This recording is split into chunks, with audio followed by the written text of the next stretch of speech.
দুই প্রতিভাবান ভাস্কর্য শিল্পী শ্যামল ও সুসেনের 3 দিনব্যাপী ভাস্কর্য প্রদর্শনী অনুষ্ঠিত হয় জাতীয় জাদুঘরের নলিনীকান্ত ভট্টশালী প্রদর্শনী হলে। তাড়াইল কিশোরগঞ্জের ছেলে নবম ও দশম শ্রেণীর ছাত্র শ্যামল ও সুসেন দুই ভাই। কোনো প্রকার প্রাতিষ্ঠানিক শিক্ষা ছাড়াই মাটি দিয়ে ওরা তৈরি করেছে এত সব অপূর্ব সুন্দর ভাস্কর্য। তাদের এই সকল শিল্পকর্মকে মিডিয়ার সামনে তুলে ধরতে উদ্যোগ গ্রহণ করেন প্রখ্যাত fashion house AB fashion maker, আয়োজন করে আজকের এই ভাস্কর্য প্রদর্শনীর।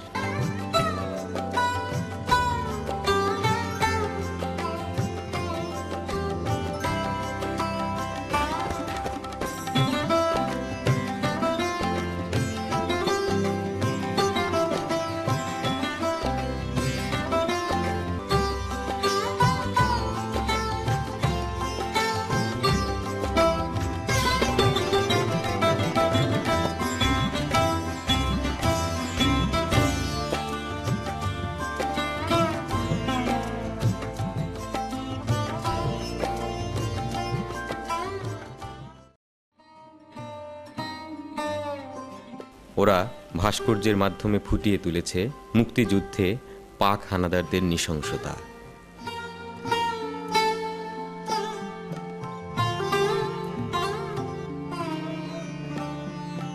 তারা তৈরি করেছে মুক্তিযুদ্ধে শহীদ 7 জন বীর শ্রেষ্ঠ শহীদের ভাস্কর্য।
তাদের ভাস্কর্যের মাধ্যমে ফুটিয়ে তুলেছে গ্রাম বাংলার প্রকৃতি, লোকজ সংস্কৃতি, ঐতিহ্য।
উদ্বোধন করেন প্রখ্যাত ভাস্কর্য শিল্পী, চারুকলা ইনস্টিটিউট ঢাকা বিশ্ববিদ্যালয়ের ভাস্কর শিল্পী ফেরদৌসী প্রিয়ভাষিনী, বিশিষ্ট সাংবাদিক, দৈনিক ইত্তেফাক সম্পাদক রাহাত খান ও জনপ্রিয় টিভি ব্যক্তিত্ব হানিফ সংকেত।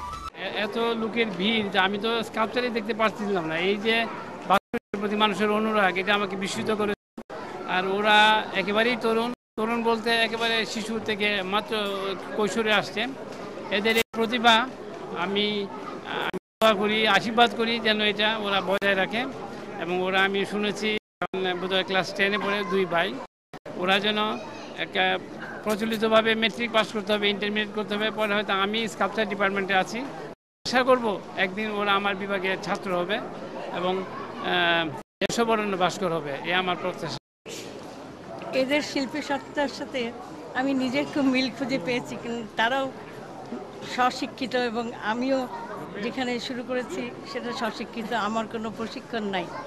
এবং আমি 22 বছর ধরে যে কাজগুলো করছি, গাছের শিকড়ে খুঁজি, আমি সেই মূর্ত পরিচ্ছন্ন আর কি একটা মূর্ত প্রকাশ আমি পেলাম এবং এখানেই আমার আনন্দ যথেষ্ট। এবং আমি মনে করি সহজাত শিল্পী তো বটেই, এবং সহোদর পাওয়া খুব মুশকিল। একটি পরিবারের দুটি একই বয়সের শিশু, আমি বলবো কৈশোরোত্তীর্ণ শিশুই বলবো, এত চমৎকার চিন্তা ভাবনা।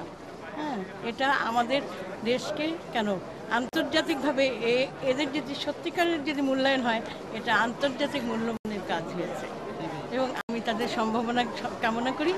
এবং কাজের মূল্য তো অবশ্যই, এবং এদের ভাস্কর্য শিল্পের সত্যের অনুভূতি যেখানে আছে, আমি সেই অনুভূতিতে আমি থেকেই কথাটা বলছি আর কি। আমি এদের সম্ভাবনা কামনা করি এবং অবশ্যই একদিন খুব বড়, এবং তাদের বাবা মার প্রতি আমার একটা বিশেষ শ্রদ্ধা জ্ঞাপন করছি যে তারা এমন দুটি সূর্য সন্তানের আত্মপ্রকাশ ঘটাতে পেরেছে। আমরা এটা অনুপ্রেরণা হচ্ছে যে আমরা ছোটবেলা থেকেই শিল্পকর্মের প্রতি আমাদের 2 ভাইয়ের মন খুবই দুর্বল, যে আমরা শিল্প কাজ করবো এবং আমাদের কোনো খেলাধুলা নেই এবং শিল্পকর্ম নিয়ে আমরা থাকি। আর ভবিষ্যতে বড় ভাস্কর শিল্পী হতে চাই। হ্যাঁ, স্যারদের শিল্পী নিতুন কুণ্ডু এবং শিল্পী হামিদুজ্জামান স্যার, তাদের মতো আমি হতে চাই। আমি দেশের যে বর্তমান অবস্থা, সেই অবস্থাটা আমি আমার শিল্পী কর্মের মধ্যে আমি ধরে রাখতে চাই। এবং কোনো কাজ যেমন মোবাইলের কারণে বর্তমান ডাক যুগটা বিলুপ্তির দিকে, যেমন আমি করেছি রানার, তো এরকমভাবে আমি অনেক কাজ করতে চাই। আমার আত্মবিশ্বাস আছে যে আমি বড় ভাস্কর শিল্পী হব। গ্রামের দৃশ্য, যেমন রাখাল মাঠে বসে বট গাছের নিচে বসে বাঁশি বাজাচ্ছে, তারপরে গরু ছেড়ে দিয়ে করছে, তারপর এটাই আমাদের ফুটায় তোলা, আমাদের খুব আনন্দিত। আসলে আমাদের এলাকার দুটি সন্তান, তাদের আমি অত্যন্ত গর্বিত যে তারা এত নিপুণ কাজ করে, যেটা আমি নিজেও উদ্বুদ্ধ হয়েছি। আমি একজন আর্টিস্ট হিসাবে তাদেরকে মূল্যায়ন করার জন্য আমি চিন্তা করলাম যে তাদেরকে যদি ইতিমধ্যে এদের ইত্যাদিতে ওদের প্রচার করা হয়েছে, পাশাপাশি একটা প্রদর্শনী করা গেলে আরও ওরা ব্যাপক সুনাম অর্জন করবে।